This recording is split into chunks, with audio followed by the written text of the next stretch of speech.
and welcome to card 4. So I'm using this image from Sweet November called Hazel and Webster. I stamped her onto CC Designs Copic Quality cardstock with Memento ink, and then using my E50 Copic marker to color her skin, and then I went in with E01 to add the little darker layers, and then E13 for my darkest. Once I've got that in, I'm working my way back and using the E01 to blend out the E13. Get that all blended and then blending it all with the E50. So once I've got that all blended, I'm going to add a little bit of pink for her cheeks, and it's the R20. So just kind of add that in and then deepen it just a little bit, and then take the E50 again and blend it out. So then I went on to her hat and dress, and kind of to give the illusion of black without going full on black because you still want some dimension, so I'm just using the cool grays. And I started with C5. Started with C5, and then I went in with C7, and then I'm going in with C10, which is my darkest. You can just see, especially on the hat here, I'm just flicking it on either side to kind of give the illusion that it's round. And then once I've got the C10 down, I go back in with the C7 and pull it in even further and blend out all the other areas. And then finally go back in with my C5 and really pull the color in further and kind of blend them together. So just like so. In the smaller areas it kind of just blends itself. And then on her little dress, kind of ignore the dress. I wasn't happy with how that looked. It was not blended well at all, so I went back later and blended it before I finished the card. So the little spiderweb areas in her sleeves, I did C3 on that one, and then I took the C5 and just lightly added a bit of dimension there and didn't bother blending that out at all. And then I just did the same thing with the little band around her witch's hat. I just went in with the C3 and then took the C5 and added the darker area. And then I just pushed out that little bit of darker marker that went over the line. So just by blending I was able to push it deeper into the cardstock and clean that up. So once I've got that done, I went on to do the little pumpkin and the spider. I decided to color the spider the same color as the pumpkin just to make it stand out a little bit more. I was going to do them in black, but then, yeah, you wouldn't even see them. So I went in with my YR12 and then added YR14. On the spider, I just kind of dabbed it on because he looks like he's kind of fuzzy. So I did that, and then I wanted a little more definition, so I took my YR27 and added that, and that kind of finished him off. And then I used the YR27 on the inside of pumpkin and on the stem. And then that was it for that. So then I went onto her hair, and to make it look curly, I went in with my V22 and I'm just scribbling on the color using the very tip of the marker, not pressing in at all. And then I went in with V25, and if you really wanted more definition with something like this, make sure each layer is completely dry before you go on to the next one.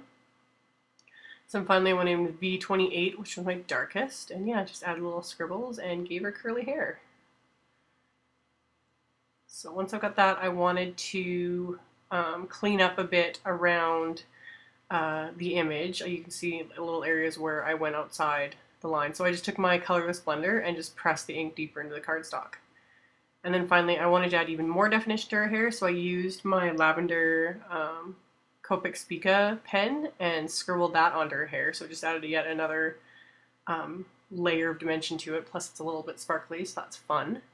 And then for the pattern paper on the card, I'm using the Making Memories Toil and Trouble 8x8 pattern paper and the Spellbinder's new spiderweb die. That die took forever to get out of the actual die, like the cardstock, but it worked. It's fun. So, and then I took my largest circle Spellbinder die and die cut the circle of cardstock. And then once I've got kind of my layout in mind for how I want it, get everything adhered. And then I had this idea, I wanted to put ribbon around the card, but I wanted the bow to come through the web. So I've just got some black grosgrain from Stampin' Up. I wrapped that around the card where I wanted it, and then figured out kind of where I wanted the bow to come out, which was that largest opening there in the web. And this would work so much better if you use like a thinner ribbon, like seam binding ribbon, or like AmyR's wrinkle ribbon, anything that's like a lot thinner and just easier to work with. Because this ribbon is so thick and stiff, this was kind of a pain, and it normally wouldn't work, but I use Stampin' Up's black cardstock for the spiderweb, and it's like heavy duty cardstock, thinner cardstock would tear with the way I'm kind of reefing on the bow here. It would just tear right through, but the Stampin' Up! Cardstock held up no problem. It just worked. So once I've got my bow tied and the spider web where I want it, I just kind of shifted the bow a bit so that it faced the way I wanted it to. And then I've got that the way I want it, so I didn't just, again, I can't talk, it's been a long day. Anyway, so then once I've got all how I want it, I'm just using my Tombow Mono Multi and just dabbing little dots at some of the junctions there on the web. And again, heavyweight cardstock works perfect. This stuff like held up to me, yeah, moving it all over the place, and it did not tear at all. So I got it adhered down and then added a few more dots right at the bottom there, just to make sure nothing's sticking out funny.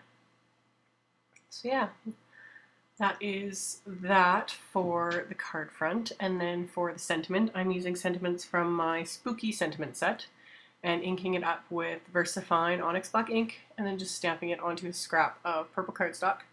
And then I punched it out with my Stampin' Up! Modern Label punch. And I wasn't happy with the first one. I noticed as I was going to go to use it that I'd punched it too high, so stamped it again, this time lining it up a little bit more. And I apologize for the lighting. I was trying to film this before I went to work and the sun was coming up behind me and of course it's shining right onto my desk. It's not as bad seeing it on camera, but when I was sitting there I was like, oh my god, no one's going to be able to see anything. But I'll fix it in a minute. Anyway, I used dimensionals for the sentiment. So adhered those into place, and then for the little main character, I wasn't sure for a minute what I was going to do, like if I was just going to adhere it down flat or if I'd put dimensionals on her, because she's got little like small areas sticking out, but I just used little ends of some of the dimensionals for her legs so that they'd be popped up and not get all wrinkled, and then stuck that onto the card. Oh, and by the way, this is a 5.5-inch square card again, just because I know I will get asked, so that's what this one is. So I applied adhesive to the back of that and then matted that with some black cardstock. And you can't tell in the photo or in the video either, but that spiderweb pattern paper is actually glittery, like really fine textured glitter. It's cool. See, all those spiderwebs have a bit of texture to them. It's really neat. So yeah, once I've got the adhesive on that, I'm going to adhere that to the card base itself. And then for the inside of the card, I'm just using some more pattern papers from the pack. I should have used the spiderweb paper probably on the inside, but I was hoarding it and didn't want to use it anymore. So yeah, I just cut a couple of the other random papers and then I did that triangle because that was what was left over from the piece I'd cut the circle from the front. And then I found some old Naturals Ivory cardstock from Stampin' Up! So I die cut that for a place to write something on because it just worked like really well.